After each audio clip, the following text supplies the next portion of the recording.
ખેડૂતો માટે હવામાન નિષ્ણાંતે આપ્યા છે સારા સમાચાર। આગાહીકાર જયપ્રકાશ માઠકનું અનુમાન સામે આવ્યું છે। આવતા 4 દિવસ ચોમાસું ધીમે ધીમે આગળ વધશે તે પ્રકારનું અનુમાન કરવામાં આવ્યું છે। 2 જુલાઈએ ચોમાસું રાજ્યભરમાં છવાઈ જશે તો 2 અને 3 જુલાઈએ દક્ષિણ ગુજરાતમાં સારો વરસાદ ખાબકશે। 7 જુલાઈ સુધી ઘણા ભાગોમાં સારો વરસાદ થશે તો 1 જુલાઈથી સૌરાષ્ટ્રમાં છૂટોછવાયો વરસાદ રહેશે। 2 જુલાઈથી ઉત્તર મધ્ય ગુજરાતમાં જોર વધશે તો 1 અને 2 જુલાઈએ ભાવનગરમાં સારો વરસાદ પણ આવી શકે છે।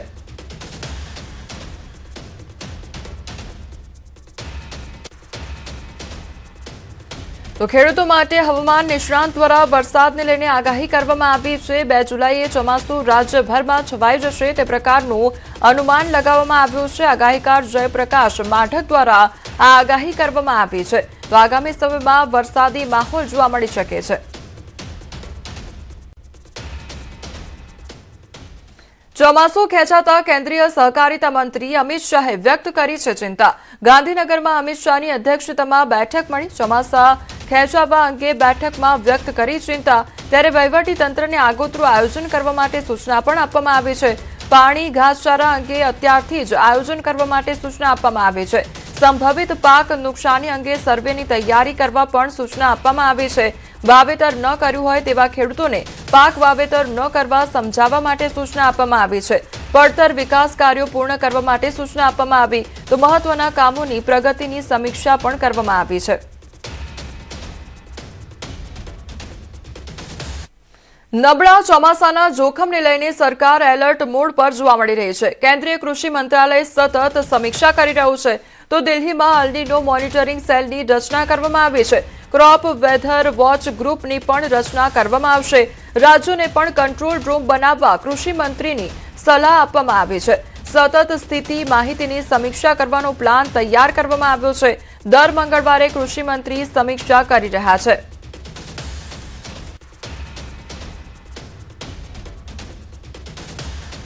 તો કંટ્રોલ રૂમ પણ તૈયાર કરવામાં આવશે અને આગામી સમયમાં જે અત્યારે અલ્નીનોની પરિસ્થિતિ જોવા મળી રહી છે તેની પણ સતત સમીક્ષા કરવામાં આવી રહી છે, મોનિટરિંગ કરવામાં આવી રહ્યું છે। તો દિલ્હીમાં અલ્નીનો મોનિટરિંગ સેલની રચના પણ હાથ ધરવામાં આવશે। તો અત્યારે જે પ્રકારે ચોમાસું મોડું જોવા મળી રહ્યું છે તેને લઈને તંત્ર સજ્જ જોવા મળી રહ્યું છે। ખેડૂતોના માથે સંકટના વાદળ એવા ઘેરાયા છે જે હટવાનું નામ નથી લેતા। અલ્નીનોની અસરને લઈને વરસાદમાં વિલંબ થતા ડાંગર, મગફળી, કપાસની ખેતી કરતા ખેડૂતોની હાલત કફોડી બની છે। સાબરકાંઠા જિલ્લામાં ખેડૂતો કપાસ, મગફળી, સોયાબીન, ડાંગર, શાકભાજી સહિત અન્ય ખેતી પર ખેડૂતો અને પશુપાલકો નિર્ભર રહેતા હોય છે। પરંતુ આ વર્ષે ચોમાસાએ દસ્તક જ દીધી નથી જેથી ખેડૂતો મૂંઝવણમાં મુકાઈ ગયા છે। ખેડૂતોએ કુવા કે બોરના પાણીના સહારે ખેતી શરૂ કરી દીધી છે પરંતુ વરસાદની ઉણપ તેમને પણ સતાવી રહી છે।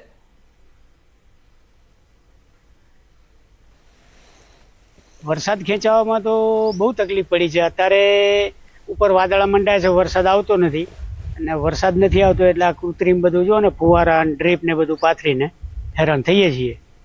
કઈ ખેતીનું વાવેતર કર્યું છે અત્યારે મગફળી અને કપાસનું વાવેતર કરેલું છે। આ વર્ષે અનેક ખેડૂતો એવા છે કે જેઓએ હાલ વરસાદની રાહ જોઈને ખેતી કરી નથી તો ડાંગરની ખેતીમાં વધુ પાણીની જરૂરિયાત ઊભી થાય છે પરંતુ હજુ વરસાદ ન વરસતા ડાંગરની ખેતી કરતા ખેડૂતો પણ મૂંઝાઈ ગયા છે। એક તો હાલ ખેડૂતો પોતાના પાક માટે કૃત્રિમ વરસાદ વરસાવી રહ્યા છે। ફુવારા કે ટપક સિંચાઈનો ઉપયોગ ખેડૂતો કરી રહ્યા છે। અત્યારે વરસાદ ખેંચાવાના લીધે ખેડૂતોને સમસ્યામાં એવું છે કે વૈકલ્પિક વ્યવસ્થા પાણીની ઊભી કરવી પડે છે કે ડ્રીપ સિંચાઈ પદ્ધતિ, ફુવારા પદ્ધતિ એ રીતની પદ્ધતિ કરી અને પાણીને સિંચાઈ આપવું પડે છે। અત્યારે મગફળીના ક્રોપમાં વાવેતર કર્યું હોય પણ પાણી ના હોય, વરસાદ ખેંચાય છે એના લીધે વૈકલ્પિક વ્યવસ્થા કરવી પડી છે અત્યારે। આમ તો ખેડૂતો વરસાદની કાગડોળે રાહ જોઈ રહ્યા હોય છે પરંતુ દિવસે ને દિવસે વરસાદમાં વિલંબ જોવા મળી રહ્યો છે। જો હજુ પણ વરસાદ ખેંચાશે તો આવનારા સમયે ખેડૂતો માટે કપરો સાબિત થાય તેમાં નવાઈ નથી। શાકભાજી અત્યારે સુકાઈ ગઈ, મગફળી નથી વવાતી, કપાસ કર્યા તો કપાસે સુકાઈ ગયા। અત્યારે શાકભાજીમાં કોઈ મળતર અત્યારે પાકમાં મળતર મળે એવું નથી। અત્યારે નુકસાન જ છે। લોકો ખેડેલા ખેતર પાછા ફેરી ખેડી નાખે, પાક વાવેલા કાંઈ થતું નથી, પાણી નથી, એના હિસાબે બહુ પ્રશ્ન ઉભા રહ્યા છે। મેઘરાજા આવતા વેત જ રિસાઈ ગયા છે. ચોમાસું આવ્યું પણ સારો વરસાદ ન લાવ્યું. વરસાદ હવે ખેંચાતા ધરતીપુત્રોનું ટેન્શન વધ્યું છે. રાજ્યના કેટલાય તાલુકાઓ એવા છે જ્યાં વરસાદને એક છાંટોય નથી પડ્યો અને જુલાઈના પ્રથમ અઠવાડિયામાં હવે સારો વરસાદ પડે તેવી પણ આશા છે. હવામાન વિભાગે 2 જુલાઈથી સારો વરસાદ પડવાની આગાહી કરી છે. તો જુલાઈમાં પણ વરસાદ ન પડ્યો તો ખેડૂતો હવે શું કરશે?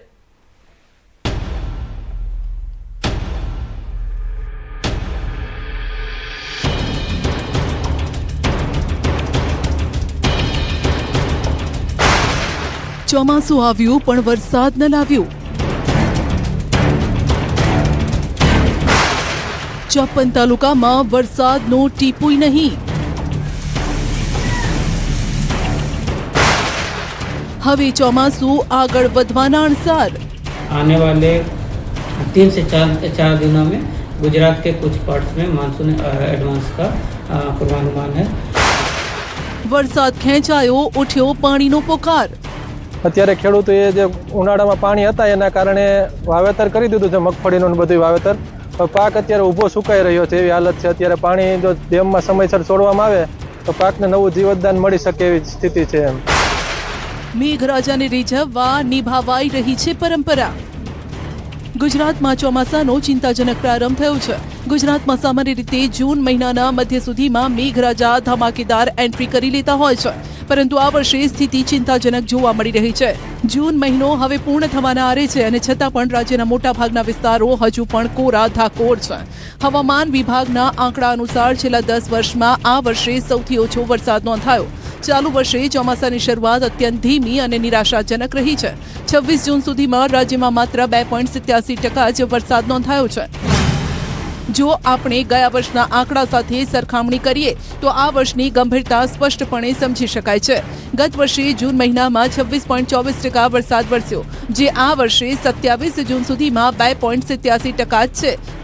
જો ઇંચની દ્રષ્ટિએ જોઈએ તો હજુ સુધી સમગ્ર રાજ્યમાં સરેરાશ 1.03 ઇંચ વરસાદ જ વરસ્યો છે. તાલુકાવાર સ્થિતિ જોઈએ તો 16 તાલુકામાં ગત વર્ષે જૂનના અંત સુધીમાં 20 થી 40 ઇંચ વરસાદ વરસ્યો, જ્યારે કે આ વર્ષે એક પણ તાલુકામાં 10 ઇંચ વરસાદ નથી થયો. અમદાવાદની વાત કરીએ તો અમદાવાદમાં પણ 8.24 ઇંચ વરસાદ વરસી ચૂક્યો છે, જ્યારે કે આ વર્ષે અડધા ઇંચ કરતાં પણ ઓછો વરસાદ નોંધાયો. ગત વર્ષે જૂનના અંત સુધીમાં મેઘરાજાએ ધમાકેદાર બેટિંગ કરીને રાજ્યના કેટલાય વિસ્તારોને તરબતર કરી દીધા, જ્યારે કે આ વર્ષે હજુ સુધી ક્યાંય સાર્વત્રિક કે ભારે વરસાદ જોવા નથી મળ્યો. દક્ષિણ ગુજરાત સહિત રાજ્યના કેટલાય વિસ્તારોમાં ચોમાસાની સત્તાવાર એન્ટ્રી તો 4 દિવસ પહેલા 24 જૂને થઈ ચૂકી છે, પરંતુ હજુ પણ અનેક વિસ્તારોમાં મેઘરાજાએ જમાવટ કરી નથી. એટલે કે આજે 27 જૂન સુધીમાં રાજ્યના 54 તાલુકા એવા છે કે જ્યાં હજુ વરસાદ નોંધાયો જ નથી. ચોમાસાની સિઝનમાં અત્યાર સુધીમાં રાજ્યના 177 તાલુકા એવા છે કે જ્યાં 2 ઇંચ સુધીનો વરસાદ વરસી ચૂક્યો છે, જ્યારે કે 28 તાલુકામાં 2 થી 5 ઇંચ સુધીનો વરસાદ વરસી ચૂક્યો છે. 54 તાલુકામાં હજુ વરસાદ નોંધાયો જ નથી. 117 તાલુકામાં માત્ર 2 ઇંચ સુધીનો વરસાદ. 28 તાલુકામાં 2 થી 5 ઇંચ સુધીનો વરસાદ. હજુ સારા વરસાદ માટે 5 દિવસ રાહ જોવી પડશે. હવામાન વિભાગની આગાહી મુજબ હાલ 5 દિવસ હળવાથી મધ્યમ વરસાદની આગાહી છે.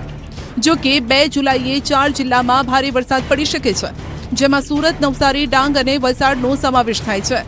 રાહતની વાત એ છે કે ઉત્તર ગુજરાતમાં સાયક્લોનિક સર્ક્યુલેશન અને મધ્ય મહારાષ્ટ્રમાં હવાના દબાણનો પટ્ટો સર્જાયો છે, જેના કારણે 3 થી 4 દિવસમાં ગુજરાતના વધુ વિસ્તારોમાં ચોમાસું આગળ વધી શકે છે.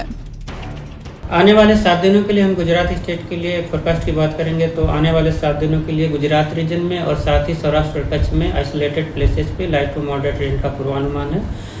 और वार्निंग की बात करेंगे तो डे 5 के लिए थंडरस्टॉर्म की वार्निंग है गुजरात रीजन के लिए, जिसमें विंड की स्पीड 40 से 50 किलोमीटर पर आवर के आसपास रहने का पूर्वानुमान है. और डे 6 और डे 7 में गुजरात रीजन में हैवी रेनफॉल की वार्निंग है. और जो डिस्ट्रिक्ट है जहां पर हैवी रेनफॉल की वार्निंग है वो डिस्ट्रिक्ट है सूरत, नवसारी, वलसाड़, दमन, दादरा नगर हवेली और डांग डिस्ट्रिक्ट शामिल है, जिसमें हैवी रेनफॉल की वार्निंग है डे 6 और डे 7 में. आने वाले 3 से 4 दिनों में गुजरात के कुछ पार्ट्स में मानसून एडवांस का पूर्वानुमान है.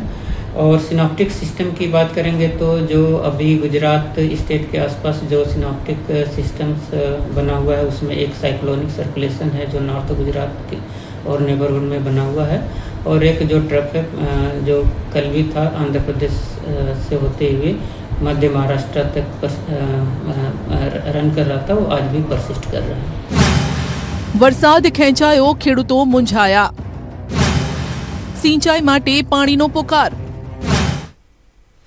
અરવલ્લી માલપુર તાલુકામાં વરસાદનું આગમન થયું છે। માલપુર નગરમાં ધીમી ધારે વરસાદ શરૂ થયો છે તો સજ્જનપુરા કંપા પણ વરસાદની એન્ટ્રી થઈ છે। લીંબોદરા, વણઝારિયા, ગોવિંદપુર કંપામાં વરસાદ ખાબક્યો છે તો અસહ્ય ઉકળાટ બાદ વરસાદ થતા વાતાવરણમાં ઠંડક પ્રસરી ગઈ છે। તો માલપુરની આ તસવીરો સામે આવી છે કે જ્યાં ગરમી બાદ હવે વરસાદનું આગમન થયું છે। ધીમી ધારે વરસાદ વરસી રહ્યો છે તો લીંબોદરા, વણઝારિયા અને ગોવિંદપુર કંપામાં વરસાદની એન્ટ્રી થઈ છે તો વરસાદ વરસવાને કારણે લોકોને ગરમીથી આંશિક રાહત પ્રાપ્ત થઈ।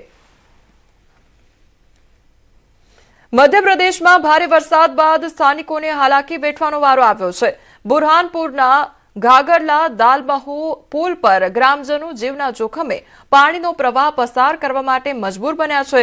ભારે વરસાદથી પુલ સંપૂર્ણપણે ડૂબી ગયો છે પરંતુ લાચારી લોકોને જોખમી મુસાફરી સહન કરવા મજબૂર કરે છે। દર વર્ષે આવી પરિસ્થિતિ બને છે છતાં કોઈ કાયમી ઉકેલ મળ્યો નથી।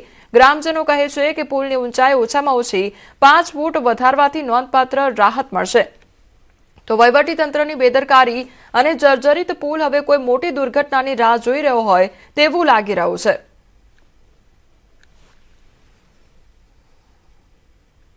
ગુજરાત પોલીસ ભરતી બોર્ડ દ્વારા આજે પીએસઆઈ ભરતીની પેપર 2 ની લેખિત પરીક્ષાનું આયોજન કરવામાં આવ્યું છે। પેપર 1 માં પાસ થયેલા 518 ઉમેદવારો પરીક્ષા માટે નોંધાયા।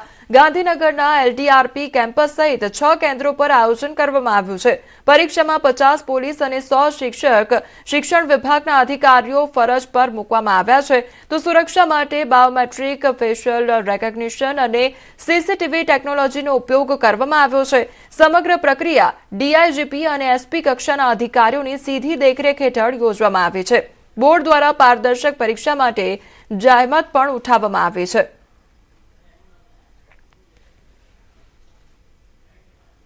અમદાવાદમાં કોંગ્રેસ દ્વારા છાત્રો કી ગૂંજ નામે કેન્ડલ માર્ચનું આયોજન કરવામાં આવ્યું હતું। રાજીવ ગાંધી ભવનથી એલિસ બ્રિજ ટાઉન હોલ સ્થિત સ્વામી વિવેકાનંદજીની પ્રતિમા સુધી યોજાયેલી આ માર્ચમાં મોટી સંખ્યામાં વિદ્યાર્થીઓ અને કોંગ્રેસના કાર્યકરો જોડાયા હતા।